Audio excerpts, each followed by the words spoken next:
ইউসুফ আলাইহিস সালামের জীবনী পাঠ। আসসালামু আলাইকুম। আমার লিজান আহমেদ নামের চ্যানেলটি সাবস্ক্রাইব করুন। ইউসুফ আলাইহিস সালামের পিতা ছিলেন ইয়াকুব ইবনে ইসহাক ইবনে ইব্রাহিম আলাইহিস সালাম। তারা সবাই কানান বা ফিলিস্তিনের হেব্রন এলাকার বাসিন্দা ছিলেন। ইয়াকুব আলাইহিস সালামের দ্বিতীয় স্ত্রীর গর্ভে জন্মগ্রহণ করেন ইউসুফ ও বেনিয়ামিন। শেষোক্ত সন্তান জন্মের পরপরই তার মা মৃত্যুবরণ করেন।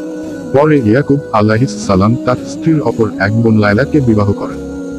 ইউসুফের সাথে মিশরে পুনর্মিলনের সময় ইনি মা হিসেবে সেখানে পিতার সাথে উপস্থিত ছিলেন। হযরত ইয়াকুব আলাইহিস সালাম মিশরে পুত্র ইউসুফের সাথে 17 বছর মতান্তরে 20 বছরের অধিককাল অতিবাহিত করেন। অতঃপর 147 বছর বয়সে সেখানেই ইন্তেকাল করেন। মৃত্যুকালে ওসিয়ত করে যান যেন তাকে বাইতুল মুকাদ্দাসের নিকটবর্তী হেব্রন মহল্লায় পিতা ইসহাক ও দাদা ইব্রাহিম আলাইহিস সালামের পাশে সমাহিত করা হয় এবং তিনি সেখানেই সমাধিস্থ হন, যা এখন খলিল মহল্লা বলে খ্যাত। হযরত ইউসুফ আলাইহিস সালাম 110 বছর বয়সে মিশরে ইন্তেকাল করেন এবং তিনিও হেবরনের একটি স্থানে সমাধিস্থ হওয়ার জন্য সন্তানদের নিকটে ওসিয়ত করে যান।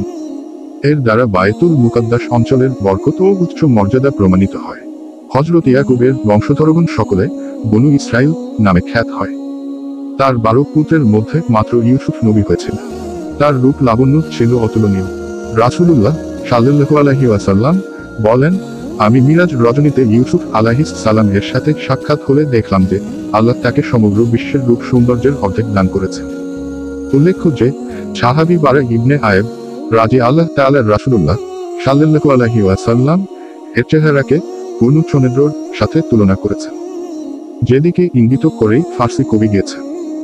ইউসুফের সৌন্দর্য, ঈসার ফুক ও মুসার দীপ্ত হস্ততালু সবকিছুই যে হে নবী তোমার মাঝেই একীভূত। জুলাইখার গর্ভে ইউসুফ আলাইহিস সালামের 2টি পুত্র সন্তান হয়। তাদের নাম ছিল ইফরাইম ও মানশা। ইফরাইমের একটি পুত্র ও একটি কন্যা সন্তান হয়। পুত্র ছিলেন নুন, যার পুত্র ইউশা নবী হন, এবং কন্যা ছিলেন লায়া অথবা রামা, যিনি আইয়ুব আলাইহিস সালাম এর স্ত্রী ছিলেন।